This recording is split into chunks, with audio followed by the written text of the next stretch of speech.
Hi, I'm back. It's Mrs. Shutman with a mystery for you. I have something different in my box this week. Something a little different than last week. Here are my clues. 3 clues. Clue number 1. It has something to do with magic. Well, there's a lot of stories about magic, so that's a tough one. I'm going to give you clue 2. These can help the person who's holding it change something. Nope, it's not a light bulb. Get it? Change a light bulb? No, number 3, and now you'll get it. Wizards have one. If you're a wizard, you pretty much have one. They change things into other things and they're magical, and that is what the story's about today. Have you figured it out? Yeah. Harry Potter, tons of these, right? Harry Potter's looks different than mine. This is mine. It's a magic wand, and it is part of the story. It's one of my favorites, but I always say that, don't I? And I think you might have heard it before, but that's what's great about a book. It's almost always better the second time around. Third, fourth, always. It's called The Wizard, the Fairy, and the Magic Chicken. It was written by Helen Lester, also one of my favorite authors, and illustrated by Lynn Munsinger. It is awesome. Here we go. There once lived a wizard, a fairy, and a magic chicken, and each one thought, I am the greatest in the world, and each one was very jealous of the other two.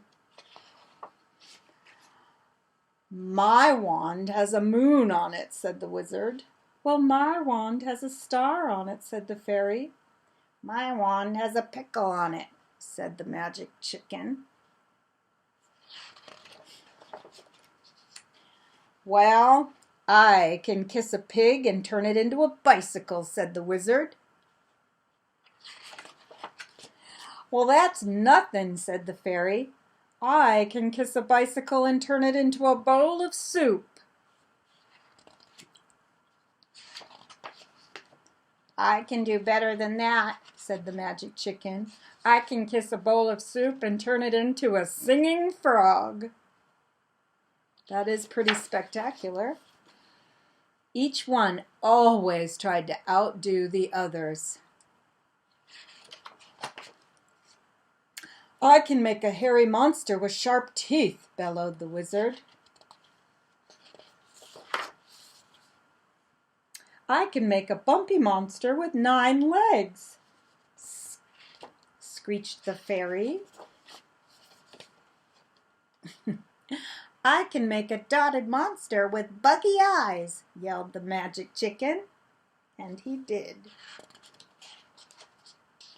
Well, the monsters glared at the magicians, and then they loudly said, "Grrr!"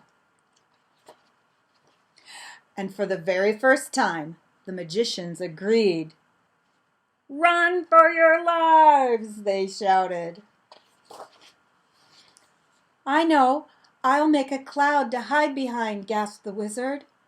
But that didn't stop the monsters. Okay, well, I'll make thunder to scare them, puffed the fairy. Monsters weren't even frightened.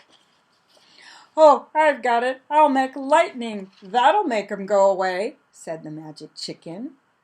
But they would not go away. Nothing worked.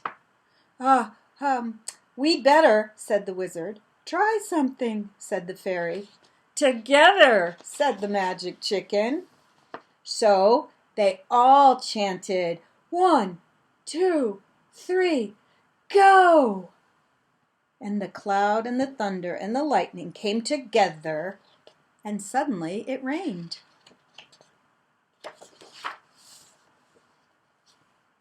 It rained so hard that the monsters got all wet, and they shrunk until they were only little tiny monsters and not scary at all. "We did it!" cheered the wizard, the fairy, and the magic chicken. "I must say, though," said the wizard, "my cloud made the rain." "Well, well," said the fairy, "it was because of my thunder." "Ah, but not without my lightning," said the magic chicken. There once lived a wizard, a fairy, and a magic chicken. They argued a lot, but deep down, they were very good friends. And just like last week, I don't have you to ask, what's the moral of the story? What's the lesson? What's the author trying to tell us?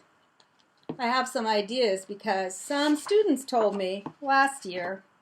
Here are some of their ideas. Bragging doesn't get you anywhere. That's what they said. I totally agree. Here's another one. Some magic wands have pickles. Well, in some stories, I guess, and that would be cool, but I don't think that's the lesson of this story. How about trying to outdo others is kind of a waste of time? I had a second grader tell me that. I think this might be partly true. Teamwork, that if you work together, you can solve a big problem. Right on. And one other pretty smart third grader told me, you know, you can argue and still be friends. And that made me think about how things are going and kids that are home all day and hanging out with their brothers and sisters. I just want you to think about that as you're going along your week. And you find yourself maybe in an argument with someone, remind yourself, maybe if you argue, you can still be friends. Now, that's all for this week. I'll see you next week, everybody. Take care.